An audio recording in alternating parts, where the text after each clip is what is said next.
আজকের অনুষ্ঠান একটি ব্যতিক্রম অনুষ্ঠান আমাদের জন্য। আমরা হচ্ছি রাজনীতির মাঠের লোক, রাস্তাঘাটে মনে বদলে চিৎকার করি, স্লোগান দিই, বক্তৃতা করি, তাই না? তোমরা টেলিভিশনে আমাদের অনেক সময় চেহারা দেখো আর চলে যাও। এই রাজনীতিবিদদের কথা আর শুনতে ইচ্ছা করে না, ঠিক না? ঠিক তো? হ্যাঁ, কিন্তু দুর্ভাগ্যক্রমে এই রাজনীতিবিদরাই একটা দেশের ভাগ্য নিয়ন্ত্রণ করে। তারাই পথ তৈরি করে অথবা পথ নষ্ট করে। এটাই হচ্ছে প্রকৃতি রাজনীতির ইতিহাসের নিয়ম। যে জন্য দেখা যায় অনেক সময় কোন রাজনৈতিক নেতা তিনি একটা জাতিকে অত্যন্ত উচ্চ শিখরে নিয়ে যান, আবার কখনো কখনো কোন রাজনৈতিক নেতা তিনি জাতিকে একেবারে নিচে নিয়ে চলে যান। এইখানেই রাজনৈতিক নেতা রাজনীতির যে বৈশিষ্ট্য, সত্যিকার অর্থে কারা রাজনীতিকে সমৃদ্ধ করতে চান জ্ঞানে গরিমায়, কারা রাজনীতিকে শুধু নিজের স্বার্থে ব্যবহার করতে চান। আজকে আমি একটা কথা বলি, আমি এসএসসি ফার্স্ট ব্যাচ 1963 সালে এসএসসি পাস করেছি। যে আমার যে অভিজ্ঞতা, এই অভিজ্ঞতাটা একটা সমৃদ্ধ অভিজ্ঞতা।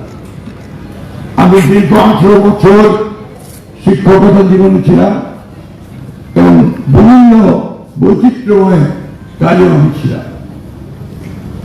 রাজনীতিতে আমার বয়স প্রায় 37।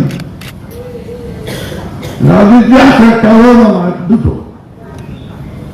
একটু হচ্ছে যে পারিবারিক ভাবে রাজনীতিতে আমাদের একটা কম্পালশন আছে পলিটিক্স আসার, আর দ্বিতীয়ত আমার ছাত্র জীবনে আমি অত্যন্ত উঁচু দলের রাজনীতিবিদদের সঙ্গে পরিচিত হওয়ার সৌভাগ্য আমার হয়েছিল। তখন যে ছাত্র রাজনীতি ছিল, সেই ছাত্র রাজনীতিতে মতো মেধাবী ছাত্ররা বিচরণ করত, যাদের নাম এখন বললে তোমরা অনেকে চিনবে না, তাদের কথা নয়, কিন্তু তখন তারা ডোমিনেট করতো ইন্টেলেকচুয়াল অ্যারেনা। আমি আজকে প্রাণ দিয়ে অন্তর দিয়ে শ্রদ্ধা জানাতে চাই আমার সেই সমস্ত ছাত্রছাত্রী ভাই বোনদের, সন্তানদের, যারা এই দেশে গণতন্ত্র প্রতিষ্ঠার জন্য প্রাণ দিয়েছে। আমি আজকে তোমাদের সামনে আরেকজন মহান মানুষের প্রতি শ্রদ্ধা জানাতে চাই। তিনি স্বাধীনতা ঘোষণা করে আমাদেরকে একটা নতুন স্বপ্ন দেখিয়েছিলেন, শহীদ প্রেসিডেন্ট জিয়া রহমান। বাংলাদেশের অভ্যুদয়ের পরে ওই তখন থেকে শুরু করে যে কজন রাজনীতিতে মানুষ বিচরণ করেছেন, খুব অল্প সময় 3.5-4 বছরের মধ্যে এই মানুষটি আমাদের দেশের চেহারা পাল্টে দিয়েছিল। শুধু নয়, নতুন একটা পথে এগিয়ে যাওয়ার স্বপ্ন দেখেছে।